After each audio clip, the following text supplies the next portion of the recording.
Everyone talks about this concept of safe intimacy and a safe relationship, but nobody really knows what that means. It's just a kind of a cool thing to say, and it's like what the woke people say. Oh, I only have safe intimacy. But the truth of the matter is that I really want to take this to the next step, because it doesn't have to be your long lost lover who you're practicing safe intimacy. It doesn't have to be even a parent or somebody who's incredibly close in your life. Safe intimacy can happen in the lightest of ways and in the most sort of transient of relationships.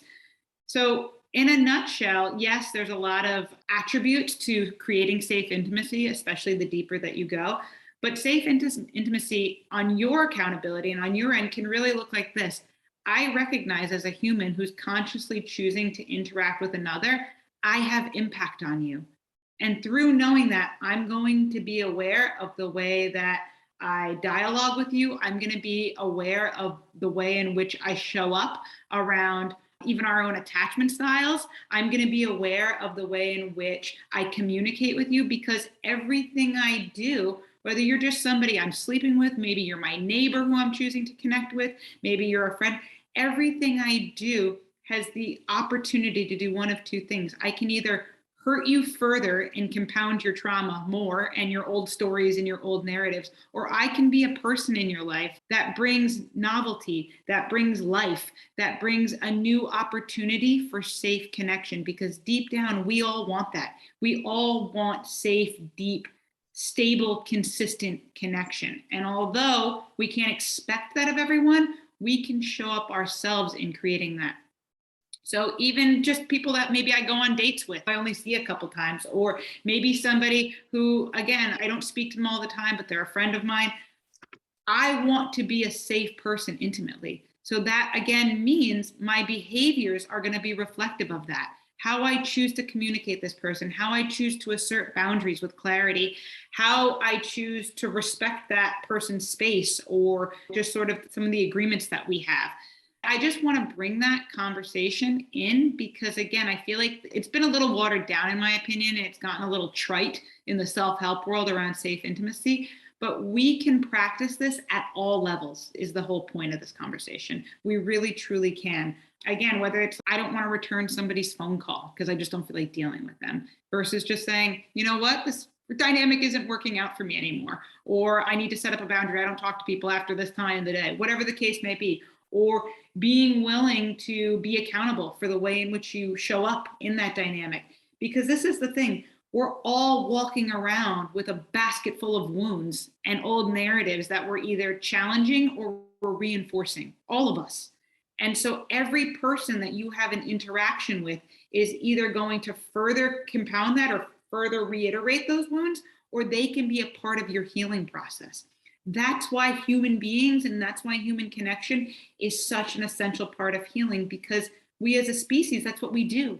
As much as we can be a part of the harming process, we are oftentimes the antidote to the healing process. When you look back on your journey, right, and things you've overcome in this life. For example, I grew up having very toxic, horrific, traumatizing relationship with girls, mean girl shit. Do you know what I'm saying? Many of us did.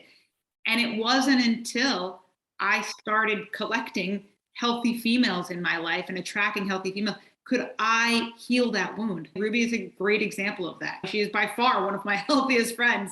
And so our relationship, and I know that we both have a history of that, we've been able to amend and heal and put loving balm on those parts of us that got hurt by women in the past. And that's just one tiny example in the mix, but we can do this in such big ways. Again, whether this is friendships, it's somebody you're dating, it's somebody that you're connecting with. It doesn't have to just be your lover, and it doesn't just have to be that person that you're in constant conversation with.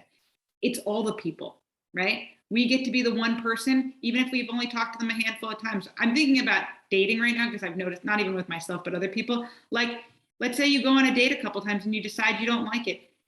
Okay, you could be the one person in that person's life where you're like, you know what, I'm going to be honest. I'm not really feeling this. This isn't working out, but I really appreciate my time with you. Thanks so much. End of experience, right? It might have not been the outcome that they wanted, but nevertheless, you got to be an honest, safe kind person in an otherwise very tumultuous world. Dating has become very challenging for people. So you didn't ghost them. You didn't disrespect them. You didn't walk out on them abrupt. You can show up and be something different. So this is all different ways. Again, with your neighbor, I have annoying neighbors. I can set up really healthy boundaries so that I'm not just a dick to them, because I'm sure they've experienced that previously. There's all different ways that we can play in this world. So I just wanted to offer that to you because it's coming up for me. And it's also a conversation that is constantly showing up in peer conversations or conversations with colleagues.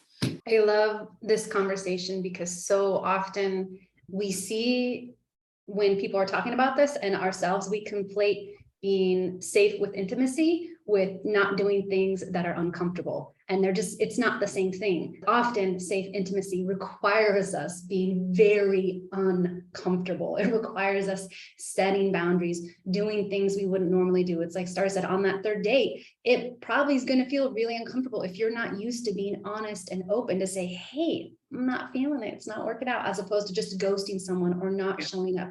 So really, what I'd love to instill this idea that safe intimacy, it's a brave, courageous act. And it's something that requires an action of the heart and the mind and your healing and your body, and really being present with the process. So it's being able to check in like, okay, is it that this doesn't feel good to me? Or is it that this is a little bit edgy and I haven't done this before? Right? Is it that I have really great boundaries and holding myself accountable to them is what's edgy for me? Like really finding that place where in the discomfort or what feels like lack of safety, explore that first before going, whoa, not safe, I'm leaving. I mean, we know the difference between we're physically in danger, right? And really something isn't safe versus like, oh, this is an emotional edge for me with safety. Can you create a space?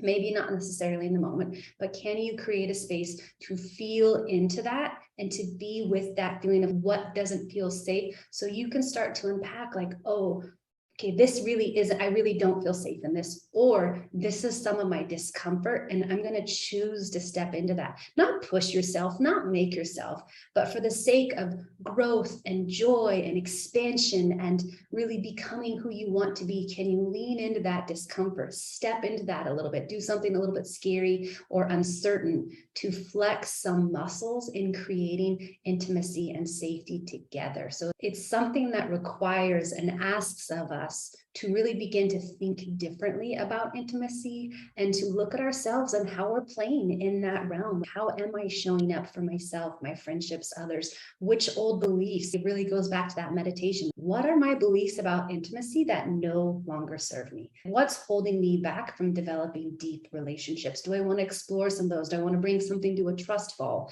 Do I want to do some work around it? Do I want to journal around it? What are some things or practices I can do to help explore this in a deeper way that helps me expand that edge of my uncomfortability? Because the thing about discomfort is when we get more familiar with it, it becomes more comfortable. So it doesn't mean that same thing, the same boundary setting or the same way of being in relationship is always going to be uncomfortable. As you work that edge, it'll get more and more comfortable, and your ability to be in safe intimacy will go from this to this to this to this. You get to expand that, and then everything inside of here, it's all in your comfort zone, whereas before your comfort zone was right here. So we get to expand to this place of our comfortability in intimacy while simultaneously exploring who and how we are and what's serving us and what we're ready to let go of.